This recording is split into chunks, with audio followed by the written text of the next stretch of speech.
ఈ రోజే సబ్స్క్రైబ్ చేయండి మీ ఫేవరెట్ షోస్ చూడండి.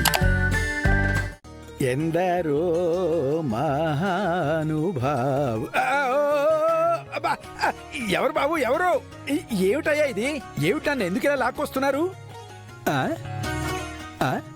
ఓహో శంకర్ తమ్ముళ్ళ, ఏమిటి నిన్నటి రాత్రి మీకు మొదటి రాత్రి జరిగిందా? ఏం జరగలేదు. జరగలేదా? అదేంటయ్యా? నైట్ 9:45కి బ్రహ్మాండమైన ముహూర్తం ఉందని పంచాంగం చూసి చెప్పాను కదయ్యా. మీరు పంచాంగం చూసి చెప్పారు, అదొద్దని మా అన్నయ్య మా ఫేస్ పైన చెప్పాడు. So sad.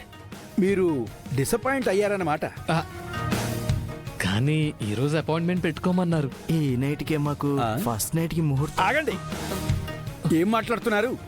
నేను వచ్చింది పందిర్రాట పూజ చేయడానికి. మీరేంటి ముహూర్తం పెట్టమంటున్నారు? అంటే ఏమిటి? ఒకే రెమ్యూనరేషన్ కి 2 పూజలా? నా వల్ల కాదు, నేను చెయ్యను. పంతులు గారు, మీ దక్షిణ మేము సమర్పించుకుంటాం కదా. చిన్నోడా తీరా. ఆహా, పంతులు గారు, ఈ రోజు మంచి ముహూర్తం లేకపోయినా సరే ఏదోలాగా అడ్జస్ట్ చేసి మా వైఫులతో మాకు అపాయింట్మెంట్ ఇప్పించండి ప్లీజ్. శుభం శుభం. ఇంతకీ శంకర్ ఎక్కడా? అదిగో అక్కడ. పదండి.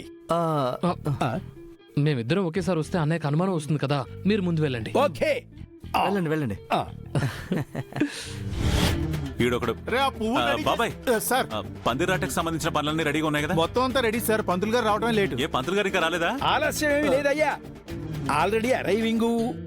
అరైవింగ్ డిపార్చర్ గురించి తర్వాత మాట్లాడుకుందాం గానీ అసలు పందిరాటకు కావాల్సిన ఏర్పాట్లేంటో ఇలా కూర్చొని చెప్పండి. అలాగేనయ్యా.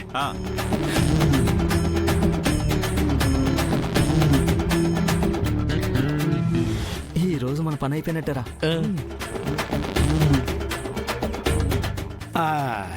అయ్యా, రాత్రి 10:30కి ఒక ముహూర్తం, 10:35కి ఇంకో ముహూర్తం ఉందయ్యా. ఏమంటే పంతులు గారు బాగా ఎండలో వచ్చినట్టున్నారు, బుర్ర పని చేయట్లేదు మీకు. పందిర్రాట ముహూర్తం రాత్రి ఎందుకు ఉంటుంది, పగలు ఉంటది కానీ. అయ్యా, నేను పెట్టే ముహూర్తం దానికి కాదయ్యా, ఇదిగో ఈ పిల్లలకి. మీకు ముహూర్తం ఏంట్రా?